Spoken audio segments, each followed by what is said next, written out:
Prime Video, arriving on Thursday the 21st of March, a new feature film called Roadhouse. And here's a clip. I own a roadhouse out in the Florida Keys. Lately, it's been attracting the wrong clientele. I can pay you good money. Judging by your car, you need that. Well, I like my car. Think about it. I know who you are. Elwood Dalton. Big fan, man. That guy's got a knife under his shirt. You just take a big step back and pop me in the face. You can do it. Yeah, so this is the reimagining of a 1989 cult classic, which of course had the very, very brilliant and wonderful Patrick Swayze in.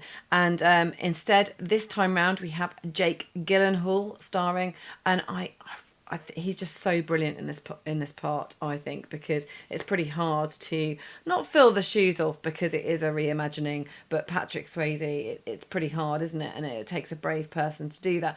But I think Jake does it really, really well. So there's me saying I don't like a lot of fighting and gore, and then I'm going to say that I quite like this. So yes, I am a typical woman. I can't make my mind up. But there are lots of pretty brutal and bloody brawls in this, and they're proper bare knuckle scraps because Jake Gyllenhaal plays the part of this ex-UFC fighter, and he's basically just trying to escape his dark past. So he's a former middleweight fighter, used to sort of get into trouble outside of the ring. But when he was a middleweight fighter, he was quite successful. But now he's really sort of hasn't got any money, sleeping in his car, and he needs a break. Anyway, he gets offered this job by the owner of a roadhouse in Florida Keys, and she asked him to work as a bouncer. Now he's got a reputation, he's pretty successful at what he did. He can a bouncer, I suppose, is a pay grade beneath what he was doing, but it's better than him sleeping in the car. And I think she sees him as being brilliant protection because there's these violent gangs that are coming in. They're working for this crime boss, Ben Brandt, played by Billy Magnuson. And she wants him to come and stop them from ruining her bar. And latterly, they want to make it into a kind of a luxury property development, which will mean that they're coming in causing trouble because they want to drive the customers away, forcing her to sell, etc., etc. You can see the premise for this.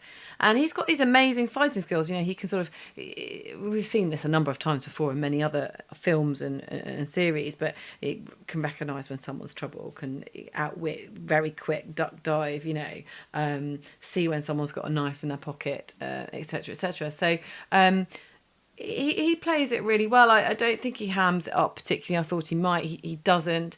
And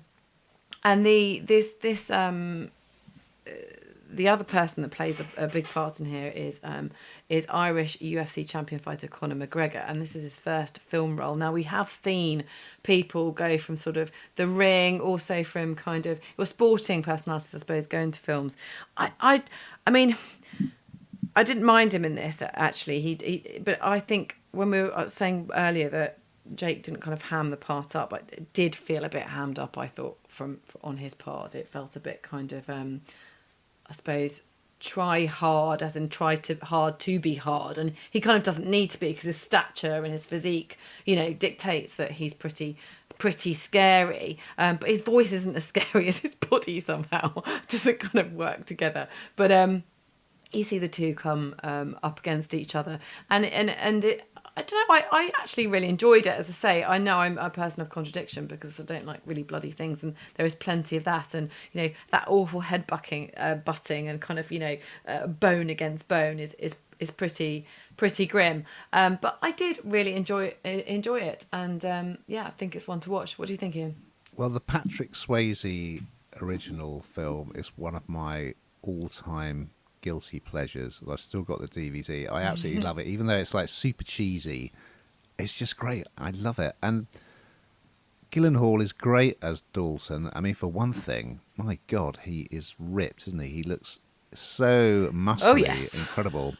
That's why I liked it. I think it's a really really good remake. So I was a bit worried that they were going to ruin it, but yeah, I like the fact they relocated it to the Florida Keys, very picturesque, and of course the best scenes are when all the kind of bullies come up with their weapons and try to intimidate Dalton, and of course he not only outwits and outfights them, but he's such a nice guy. He drives them to the hospital as well afterwards. So yeah, I mean, it is pretty violent. I'd say it's more violent than the original. It's a lot more big budget as well. It looks great. Yeah, I would agree with you. McGregor, I mean, he's quite full on, isn't he? He's sort of playing it with a manic energy from start to finish, but he does make a pretty scary adversary for Dalton. So yeah, I thoroughly enjoyed it, and also the bands that they have playing at the Roadhouse. In the original movie, they had the Jeff Healey band, the blind electric blues guitarist. They've got various bands playing behind chicken wire, of course, because there are so many brawls in this place, and they're all great. So yeah, I really enjoyed it. It was terrific.